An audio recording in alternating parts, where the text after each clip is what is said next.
For quite some time, I've embraced the identity of a loner. Viewing myself as someone who thrives and finds joy in solitude, I proudly claimed this label, even going as far as to name my channel after this self-described solitary status. I sought to cultivate solitude in as many aspects of my life as I could, holding firmly to the belief that I didn't need anyone else. Of course I don't, I assured myself. I'm a lone wolf, capable of taking care of myself. I envisioned myself as a solitary grey wolf traversing the snow-capped mountains of Scandinavia, far removed from any pack. Alone, with no one to lead or follow, it was just me against the raw challenges of nature. This vision of living free from societal constraints and expectations, with the liberty to explore at will, share my thoughts freely, and act independently, was incredibly captivating. The notion of escaping the complexities of social interactions was particularly alluring. Hence, I adopted a lifestyle that maximized my solitude. And hey, before we begin, if you're keen on cultivating your wisdom, join our community to evolve together by pressing the subscribe button below and activating the notification bell. Now, let's delve into the video. Over the years, I transformed from a sociable individual, frequently surrounded by people, to a true lone wolf, detached from any group and determined to navigate life solo. Living alone, I spent my days in solitude, working independently to maintain my freedom and autonomy. But reflecting on this journey, was I genuinely content? It's a mixed bag. The narrative of the lone wolf is multifaceted, often romanticized by those who yearn for it. Yet, the reality is that the grass isn't always greener on the other side. Each choice brings its own set of challenges, just in different forms. Perhaps you resonate with the lone wolf archetype, or you're curious about it. Regardless of your reasons, it's crucial to examine this lifestyle critically and honestly acknowledge what it truly involves. This discussion delves into the essence of being a lone wolf, highlighting both the joys and the inherent solitude. Consider the life of a hermit residing quietly in the Chinese mountains, living off the land and dwelling in a self-constructed home. His days are spent fishing by the river, absorbed in the flow of water and the melodies of birds. At night he meditates to the symphony of crickets, in complete solitude.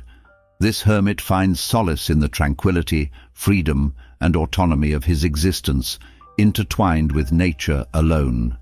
The appeal of solitude is undeniable, offering peace and a unique freedom of self-expression that's often elusive in the presence of others. Schopenhauer once remarked, "A man can be himself only so long as he is alone, and if he does not love solitude, he will not love freedom. For it is only when he is alone that he is really free." In solitude, we're free to live as we please, without the need to justify our actions or whereabouts to anyone else. It's a realm where disagreements vanish, for there's no one to contest our views. We're at liberty to voice our thoughts without restraint, with only the echo of our words as a response. We don't need to mask or suppress our true emotions to fit societal norms. It's okay not to engage with people when we're not in the mood. We shouldn't feel guilty for not radiating good vibes when there's no pressure to do so. And we certainly don't have to tolerate others' negativity or behaviors that bother us. Isn't it amazing to have a break from people who annoy us, without anyone dictating what's right or wrong, and without worrying about unintentionally offending someone? One of the best things about solitude is the mental peace it brings, especially in our noisy, fast-paced world. In this quiet space, we have the chance to reflect on our lives.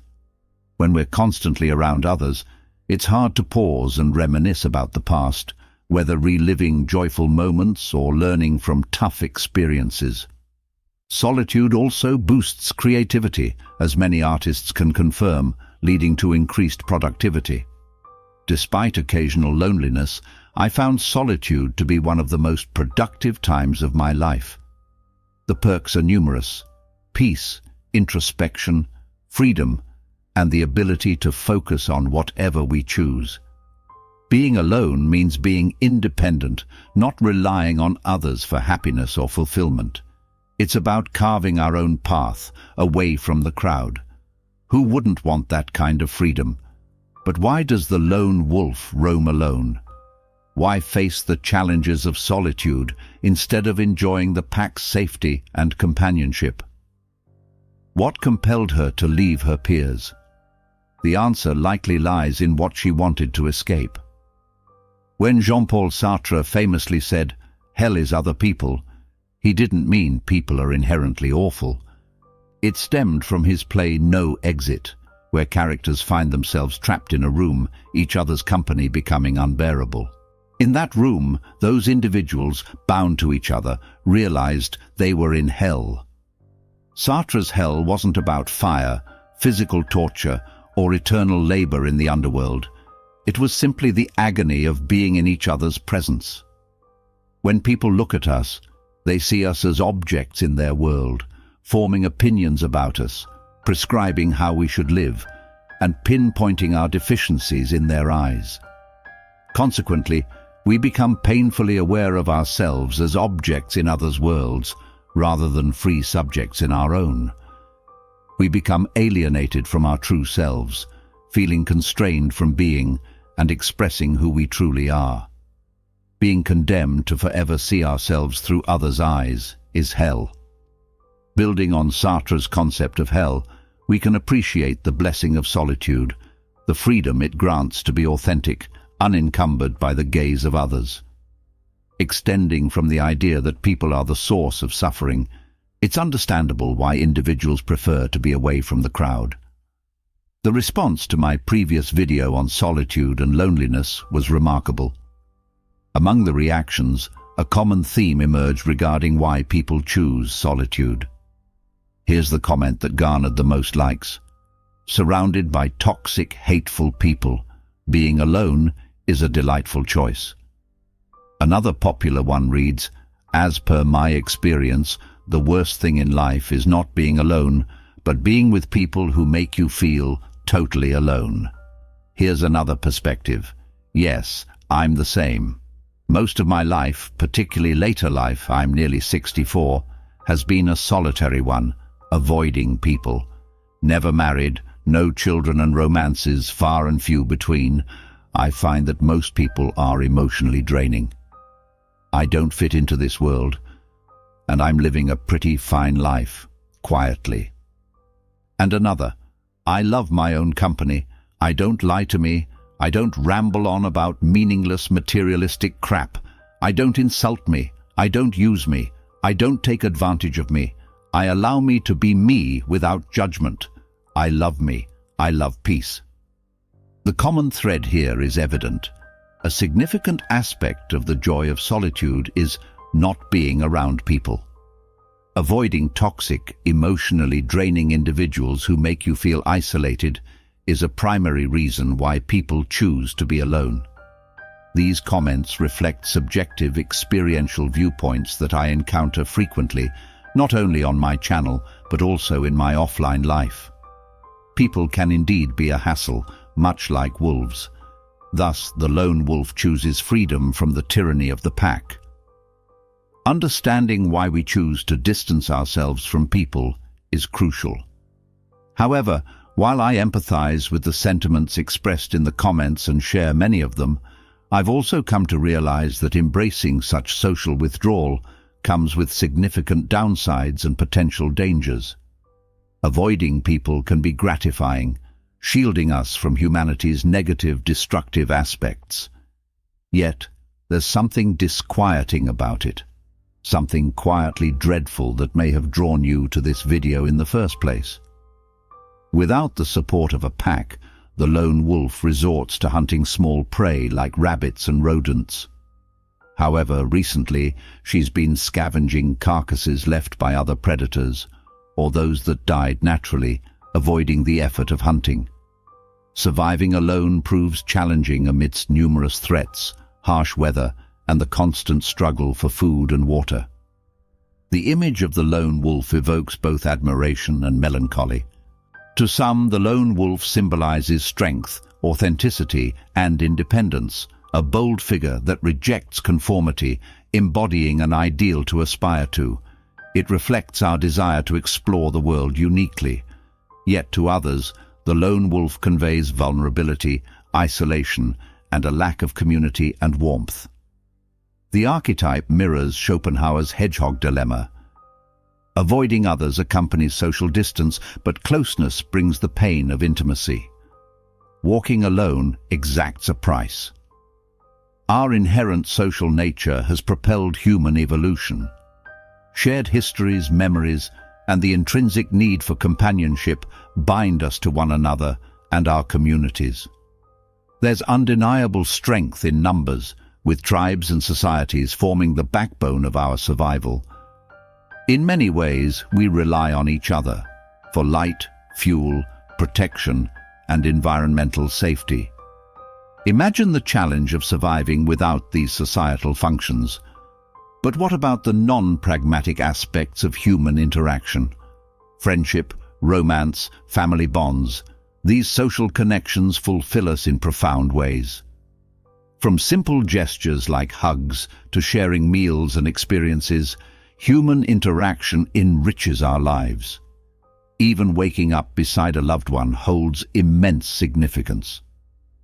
Despite modern society allowing for minimal social interaction, the innate human tendency is to seek connection.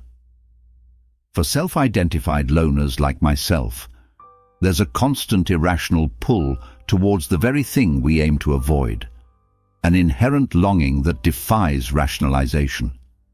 It's a sense of lacking, a feeling that something isn't quite right, echoing Schopenhauer's hedgehog dilemma. This coldness of solitude isn't merely an afterthought. It's a source of emotional pain and deprivation for many, with loneliness often linked to mental health issues. Being alone doesn't always equate to loneliness. Some find genuine contentment in solitude, yet for many, solitude evokes feelings of loneliness.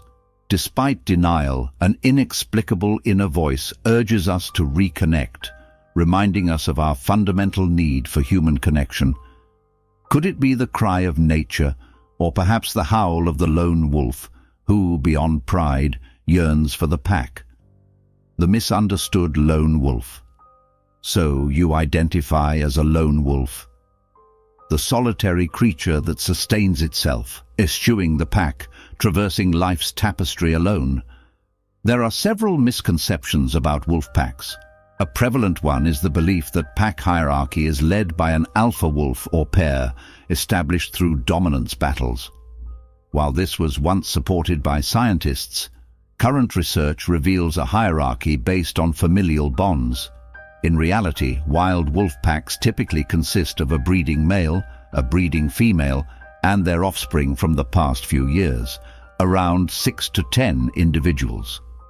Thus, the so-called alpha wolves are simply parents leading their offspring, not dominant rulers. Another misconception is the idea of the lone wolf, who, for some reason, abandons the pack and spends life alone. Wolves do leave the group, but not because they desire solitude. They temporarily venture out to find a mate and establish a family. These wolves, known as dispersers, introduce new genes to different family groups. So, the notion of a lone wolf preferring solitude for life is a human projection onto these animals. There isn't a solitary wolf as we tend to imagine. However, this doesn't negate the human preference for solitude, yet perhaps we can learn from dispersing wolves. Their solitary time is temporary, leading to eventual reconnection with another pack or the formation of their own. Therefore, whether you feel like an outcast or have walked away, is your situation permanent? Have you closed the door forever? Or could this be a transitional phase, a period of healing and self-reflection, after which you re-engage with people, armed with a better understanding of whom to avoid and whom to welcome into your life? Friends, join us on our journey of self-discovery and growth through Stoicism. Let us know in the comments how Stoicism has been helping in your life. Subscribe now to learn how to find serenity and inner strength amidst life's challenges.